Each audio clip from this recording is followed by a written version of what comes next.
Welcome to another Dark Veil Tales story. In this curious tale, we learn of a secret library that has secrets of its own. What will our storyteller learn from the library? There's more to knowledge than what's learned in books. How will he deal with the knowledge he discovers? Let me share the story so you can find out for yourselves. It was on my 72nd birthday that I first decided to speak about what happened, not because I wanted sympathy or congratulations, but because I can no longer keep it buried. Time does that to a person, doesn't it? It wears you down until you're too tired to keep lying to yourself. I'm getting old, and I'm not ashamed to admit it. I've spent most of my years here in this seaside town. Though I don't much care for it anymore. The world has changed, and so have I, though I don't know which hurts more. My wife, Agnes, died 3 years ago. The house feels colder now, the ocean louder somehow. The kids are far away, wrapped up in their own lives, and I'm left with only the memories of a time when the world seemed simpler. So I suppose it's time to tell this story that has haunted me for more than 6 decades. The year was 1953, and I was a 12-year-old boy, small, scrawny for my age, and mostly invisible to the other kids. My parents had just moved us from the city to a quiet coastal town in Maine. A place where the sun didn't always shine and the wind seemed to whisper secrets. It was meant to be a fresh start for us, away from everything, away from the noise of big city life. At first, it felt like the worst summer of my life. I didn't know anyone. My father worked long hours, and my mother was consumed by her own projects, always busy with something. I wandered the town alone, aimless, until I found the library. The building wasn't much to look at, old and dusty, with crooked windows. Inside, it smelled like old paper and wood, and the silence was welcoming. I didn't mind being there alone. There were other kids sometimes, but mostly I just stayed in the back where it was quiet, thumbing through the books far beyond my years. At least it was quiet until the librarian, Miss Crawford, would yell at me to stop making noise with my sneakers or something. I spent most afternoons there. One day I found something odd. In the corner of the library behind a stack of books on local history, I noticed a door. It wasn't a door I'd ever seen before, small, wooden, and covered in dust. It looked like it had been forgotten for decades. A brass doorknob, darkened with age, was its only defining characteristic.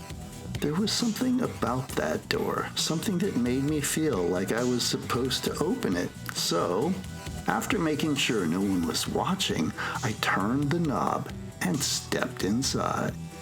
The moment I closed the door behind me, the world felt different. I was no longer in the library. That much was clear. The air was thick with something familiar, yet new.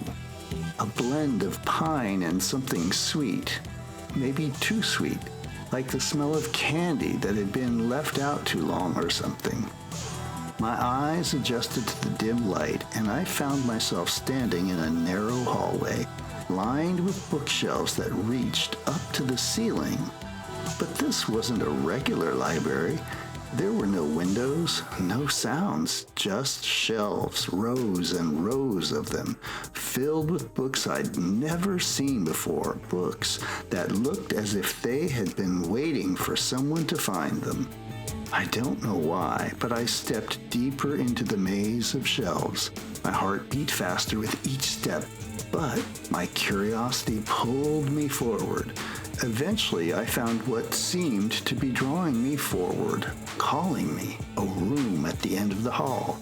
The door was open, and I hesitated only for a moment before stepping inside. The room was small but exquisite. It was like no library I had ever seen. There was something magical about it.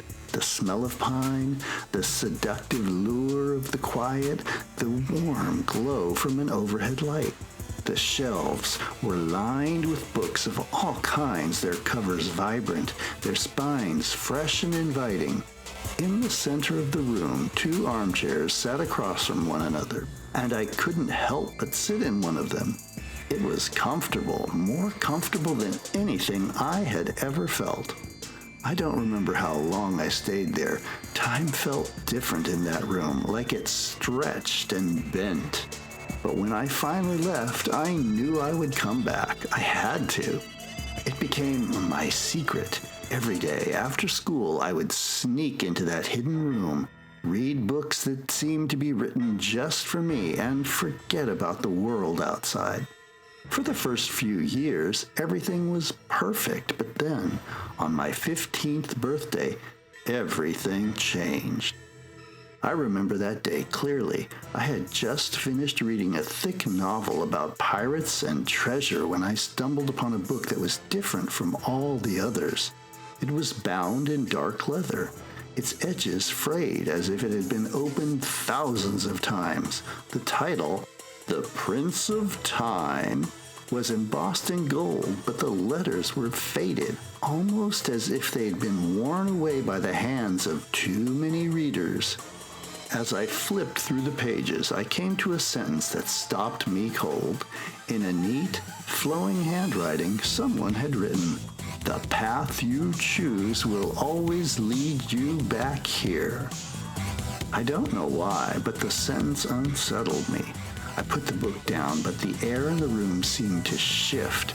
The smell, the sweet piney scent became overpowering. It felt wrong, as though the room itself was alive, breathing with me.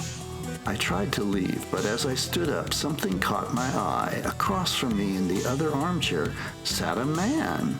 He was old, with gray hair and a face that was both kind and unsettling.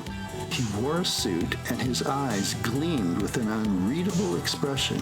I froze. Unable to move, the man smiled a slow, deliberate smile and said, "I've been waiting for you." I don't know how long I stood there, too scared to speak, too scared to move. The man, calm and patient, didn't rush me. When I finally found my voice, I asked the only question that seemed to matter. "Who are you?" He chuckled softly. "I'm someone who knows what's coming for you. Someone who can offer you a way out." "A way out?" I repeated, confused. "What do you mean?" The man leaned forward. "You don't know it yet, but your world is about to fall apart. Your mother, your father, everything you know will change, but I can help you. I can offer you refuge from it all. All you need to do is join me." I shook my head, my heart pounding. "What are you talking about?" His smile never wavered. "I'm offering you a choice. Stay here with me, and the pain will fade, or go back, and you'll face the storms that await you. The choice is yours." I didn't know what to say. The idea of leaving everything behind, of escaping the dull life I had, was tempting. I wasn't sure what he meant about my mother and father and everything changing, though. But something inside me told me that this man, this place, was dangerous. So, without saying another word, I turned and I ran, and I never looked back. When I returned home, I was greeted by police cars at the house. They were there to inform me that earlier that night, my mother had died. A car accident on her way home, the police said. It was quick, but it wasn't painless. I've never been able to explain it. how the man knew, how the library changed, how my mother's death was somehow tied to that strange room beneath the library. My father changed from that day too. He became cold, distant and withdrawn. No, not just from life, but from me. I've lived my whole life since that moment always wondering what would have happened if I had stayed. The smell, sweet and piney, lingered for years. It followed me through college, through marriages, through the loss of my own children, and now into my old age. I smell it sometimes, a distant memory that pulls at something deep inside me. I'm standing outside the library now, just like I did so many years ago. The old building looks the same, but I know better. I know the door is still there, somewhere hiding, but yet in plain sight, waiting for someone to open it. I'm tired. The years have taken their toll, and I'm not sure how much longer I can keep running. I could turn away. I could let the door stay locked. But I've learned something in my life. Something that no one tells you until it's too late. You can't outrun your past. And sometimes it's better to open the door and see what awaits. Thanks for listening to my Dark Veil Tale. Make sure you like and subscribe to my channel.